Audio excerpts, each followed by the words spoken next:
लोगों को ये पता है, कभी चुकने ना पाए, हमें पैदल कर दिया गया। अध्यक्षों का स्वागत वंदन अभिनंदन करते हैं। पता है कि जो है हमारे साथ में श्री राजपूत करनी सेना के राष्ट्रीय अध्यक्ष महिपाल सिंह जी हैं। सर, क्या कहेंगे, जिस तरह से इस समय देखा जा रहा आरक्षण को लेकर के बड़ी बातें उठ रही हैं, क्या कुछ कहेंगे इस पर? 2018 में ईडब्ल्यूएस का आरक्षण दिया गया था श्री राजपूत करनी सेना और राजपूत समाज ने। राजस्थान, मध्य प्रदेश और छत्तीसगढ़ में भारतीय जनता पार्टी को हराया था इसी मुद्दे को लेकर कि राजपूत के आरक्षण की बात अगर भारतीय जनता पार्टी नहीं करेगी तो हम लोग मुंहतोड़ जवाब देंगे। 3 स्टेट हारने के बाद हमें ईडब्ल्यूएस का आरक्षण मिला। उसमें सबसे बड़ा योगदान स्वर्गीय लोकेन्द्र सिंह जी कालवी, श्री राजपूत करनी सेना और उन युवाओं का रहा जो हमारे साथ खड़े रहे। और दे दिया गया आरक्षण, चलो ईडब्ल्यूएस को दे दिया, उसमें स्वर्ण, सभी स्वर्ण जातियां आती है, स्वर्णों के साथ ईसाई भी आते हैं, पठान भी आते हैं और भी खूब जातियां उसके साथ जोड़ दी गई। हमें किसी से कोई प्रॉब्लम नहीं, पर हमें जो आरक्षण मिला उसका लाभ मिलना चाहिए। लाभ मिल नहीं रहा है। आपने बैरियर ऐसे डाल दिया कि अगर किसी के पास 1 बीघा जमीन होगी तो आरक्षण का लाभ नहीं मिलेगा, अगर आपके पास 100 गज से ऊपर मकान होगा तो आरक्षण का लाभ नहीं मिलेगा। अरे भैया, रोड पे तो रह नहीं सकता कोई ब्राह्मण बढ़िया राजपूत, बढ़िया के पास, ब्राह्मण के पास, राजपूत के पास 100-200 गज का, तो गरीब से गरीब के पास भी मकान मिलेगा। 1-1.5-2 बीघा जमीन सबके पास मिलेगी। तो आप नहीं देना चाहते तो मना करिए, देना चाहते तो ये बैरियर जो लगाए हैं आपने, जो असुविधाएं इसमें खड़ी करी है, उनको आप कम कीजिए, उनको आप खत्म कीजिए। हमने राजस्थान में बाकायदा लठ के दम पे मान लीजिए, पावर के दम पे मान लीजिए, हमने कांग्रेस राज में इसको हटवाया। अभी हजारों की, सैकड़ों की संख्या में ब्राह्मण समुदाय का, बढ़िया समुदाय का, राजपूत समुदाय का, कायस्थ समुदाय के युवाओं का सिलेक्शन हुआ है, चाहे वो पुलिस में हो, एसआई की भर्ती में, चाहे आरएस की भर्ती में, चाहे टीचर की भर्ती में।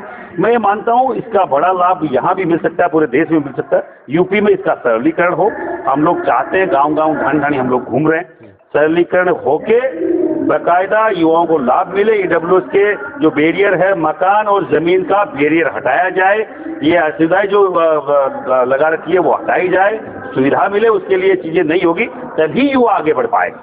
10% से इसको 15% किया जाए, क्योंकि बहुत बड़ा समुदाय है, ब्राह्मण बड़ा समुदाय है, बढ़िया बड़ा समुदाय है, राजपूत बड़ा समुदाय है, कायस्थ बड़े समुदाय है, उसके साथ पठान है, उसके साथ ईसाई है। तो आप समझिए कि खूब सारे लोगों को आपको केवल 10% में समेटना ठीक नहीं। तो आज इस राष्ट्रीय अधिवेशन में किस तरह से आगे की रणनीति तय करेंगे कि पूरे देश में जो आप आरक्षण की बात कर रहे हैं इस तरह से पूरा हो? पूरे देश के 24 राज्यों के प्रदेश अध्यक्ष आए हैं, उसके अलावा अलग अलग राज्यों के प्रभारी आए हुए हैं। सबको ये गाइडलाइन दी जा रही है कि जिस तरीके से अभी बिहार में करा, जिस तरीके से हमने एमपी में चालू करा है, उसी तरीके से यूपी, हिमाचल, पंजाब, उड़ीसा, जहां जहां करनी सेना 24 राज्यों में है, वहां ये सरलीकरण की बात वहां का प्रदेश अध्यक्ष करे, वो बाकायदा राज्य सरकार पर प्रेशर डेवलप करे और सब सामूहिक एक प्रयास से केंद्र में हम लोग सरलीकरण की बात दिल्ली के बाकायदा मंच पे करवाएं, तो पूरे देश में केंद्र स्तर पर और राज्यों में राज्य स्तर पर ईडब्ल्यूएस के सरलीकरण से युवाओं को लाभ मिले। हमारे युवा बाकायदा सरकारी नौकरी में ज़्यादा से ज़्यादा जा सके, उनके परिवार का कहीं ना कहीं भला हो सके। कि गरीबी कोई जाति देख के नहीं आती, गरीबी किसी भी जाति बिरादरी में गरीब व्यक्ति हो सकता है। तो ये क्राइटेरिया तय करना कि केवल SC ST के ही गरीब होंगे या OBC के ही गरीब होंगे, ये गलत क्राइटेरिया है। आर्थिक आधार पे आप लोगों ने आरक्षण दिया, उसके लिए धन्यवाद है, और उसका सरलीकरण जल्द से जल्द केंद्र सरकार और राज्य सरकार। अच्छा, अभी बिहार चुनाव चल रहा है और उसके बाद अब यूपी का चुनाव भी आएगा 27 में, तो राजनीति को लेकर के करनी सेना क्या कुछ सोच रही है? क्या कोई राजनीतिक पार्टी के तौर पर ये आगे बढ़ेगी या किसी के सपोर्ट में आएगी, सपा या बसपा या बीजेपी? क्या देखिए सर, पूरे देश में सबसे बड़ा अगर प्रेशर ग्रुप राजपूत का है वो श्री राजपूत करनी सेना है, और प्रेशर ग्रुप ही पॉलिटिक्स में काम करते हैं। कोई प्रेशर किसी समुदाय का रहेगा या किसी संगठन का रहेगा तो उस समुदाय के कहीं ना कहीं पॉलिटिकली जो अप्रोच है वो बढ़ेगी। आपको यहाँ अगर अभी बिहार की बात करें, 27 से 28 सीटें एनडीए दिया करता था पिछले 10 सालों से। अभी श्री राजपूत करनी सेना ने 1 साल में, 1.5 साल में वहाँ बड़े बड़े प्रोग्राम किए और बाकायदा आंदोलन करे, ईडब्ल्यूएस की बात भी वहाँ बड़े स्तर पर रखी। तो आप देखिए कि 37 टिकट अकेले एनडीए के हैं। उसके अलावा लालू प्रसाद की पार्टी से भी टिकट मिले हैं, कांग्रेस से भी टिकट मिले। कुल मिला के 60-62 टिकट क्षत्रिय समाज को अभी इन चुनावों में मिले हैं, सभी पार्टियों को मिला के। जो कभी 40 से ऊपर नहीं जाया करते थे वो 62-65 पे जा रहे हैं। तो आप पॉलिटिकल प्रेशर आपका रखिए हमेशा। हम पॉलिटिकल प्रेशर का ही काम करते हैं। पॉलिटिक्स करना पॉलिटिकल लोगों का काम है, वो अपना करें, पर राजनीतिक भागीदारी हम लोग बढ़ाने का काम 2027 में यूपी में करेंगे। बड़े आंदोलन यहाँ किए जाएंगे और मैं चाहता हूँ कि क्षत्रिय समाज जब मजबूत हुआ है, पूरा देश मजबूत हुआ है, वो राज्य मजबूत हुआ है। अब जब आपके मुखिया सूबे के एक राजपूत हैं, पहले तो किसी को नहीं मालूम था, पर पत्रकारों ने मुंह में बाकायदा अंगुली डाल के उनको पूछा आप क्षत्रिय क्षत्रिय, बाकायदा उन्होंने बोला योगी जी ने कि मैं क्षत्रिय जाति में जन्म लिया है और उनको इस बात का गर्व है, हमें भी गर्व है कि एक क्षत्रिय ने ऐसे बिगड़े हुए राज्य को सुधार दिया जो सुधरने का कभी नाम नहीं ले रहा था। इतने बड़े लेवल पे यहाँ पे अपराध था और इतनी पुरानी उनकी जड़ें थी कि उखाड़ना नामुमकिन था, उन लोगों ने साफ किया। और आज यूपी की हालत आप देख सकते हैं, उन राज्यों में से आता है जो कहीं ना कहीं अग्रणी राज्य है, कहीं ना कहीं प्रोग्रेसिव राज्य है, उनमें से आता है। तो ये धन्यवाद है यहाँ के सूबे के मुख्यमंत्री का, धन्यवाद है उससे हर एक जनता का जिन्होंने इनको ताकतवर मुख्यमंत्री बनने और बनाने में सहयोग। बिहार चुनाव में क्या लगता है आपको? बिहार चुनाव वहाँ का जो वोटर है मुझे लगता है कि वो खुल के किसी की बात नहीं करता है। उत्तरी भारत के जो एक दो राज्य रिपीट होंगे क्या लगा? हो सकता है, इतना मुझे आइडिया नहीं है, पर वहाँ का माहौल यही है कि हो सकता है नीतीश वापस आएंगे।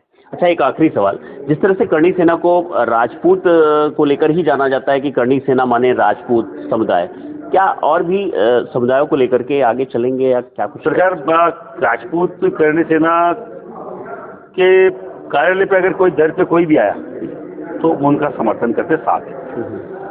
पदाधिकारी राजपूत होता है। हम नारी सम्मान में कभी जाति नहीं देखते। पहली बात, नारी सम्मान की किसी भी जाति की बात आई और किसी भी समाज की जाति महिला की अगर कोई अपमान हुआ है तो करणी सेना बिना जाति देखे वहां जाती है। और किसी भी जाति के व्यक्ति को कभी हमने रोका नहीं टोका नहीं कि तुम लोग हमसे मदद नहीं ले सकते। हजारों साल से क्षत्रिय मदद करता है, मदद के लिए तैयार है। मैं तो मानता हूँ क्षत्रिय वही है जो सबकी मदद करता हो, सबके साथ खड़ा हो। सर, आगरा में जिस तरह से हुआ, एक जो टाड़ा सांगा को लेकर के सुमन जी ने एक बयान दिया था, उसके बाद जिस तरह से हुआ, उग्र हुए, मतलब लोगों के अंदर एक अलग ही छवि बन गई करणी सेना को लेकर के, क्या कहेंगे इस पे आप? लाखों लोग इकट्ठे हुए, हजारों तलवारों के साथ पहुंचे। तो मैं पूछना चाह रहा हूँ केवल उन लोगों से कि जिनको डर लगता है या जिनको लगता है कि उग्र हो गया, किसी के अंगुली तक नहीं कटी, किसी को खरोच भी नहीं आई। और आप देख लीजिए जो छोटे मोटे डंडों के साथ भी जो भीड़ें आती है, क्या उपद्रव मचा के जाती है।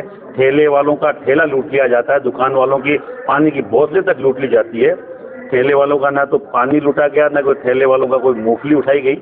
और बाकायदा लाखों लोग तलवारों के साथ आए और अनुशासन से अपने घर गए, क्योंकि उनको तलवार संभालना आता है। क्षत्रिय तलवार रखना जानता है, उसको संभालना भी जानता है, चलाना भी जानता है। उसको मालूम है कि सही समय कौन सा है, कहाँ तलवार चलानी है। केवल तलवार दिखाई थी जिसमें लोग बोलने लगे अनुशासित नहीं है, ये वो नहीं, किसी के कुछ नहीं हुआ। सरकार आगे की क्या रणनीति रहेगी? आगे रामजीलाल सोमन जैसे कोई भी व्यक्ति हमारे ऐतिहासिक पुरुषों पे गलत टिप्पणी नहीं कर पाए, तो हम लोग युवाओं को अपने इतिहास के बारे में अवेयर करना चाहते हैं कि आपके ऐतिहासिक पुरुष कौन हैं, उनके जयंतियां आपको सालाना मनानी चाहिए और उनको याद रख के उनके पथों पे चलने का काम करें। अपने ऐतिहासिक पुरुषों को संभालने का काम भी करें कि लोग जातियां बदल रहे हैं, लोग उनका इतिहास बदल रहे हैं। तो हम लोग युवाओं को प्रेरित कर रहे हैं कि अपने इतिहास से जुड़े रहे, अपने जड़ों से जुड़े रहे, अपना जो स्वाभिमान है वो अब केवल स्वाभिमान के नाम पे, घमंड के नाम पे राजपूत को केवल राजपूत के पास बचा है तो वो इतिहास बचा है। उसका विकृतीकरण जो हो रहा है उसको रोकने का काम, उसको रोकने के लिए युवाओं को प्रेरित करने का काम श्री राजपूत करणी सेना कर रही है। अपने हक हकूक को पहचाने और बाकायदा पूरे अपने आने वाली पीढ़ियों को वो पहुंचे, उसके लिए युवाओं को प्रेरित करें। हम लोग ये चाहते हैं। बहुत बहुत शुक्रिया।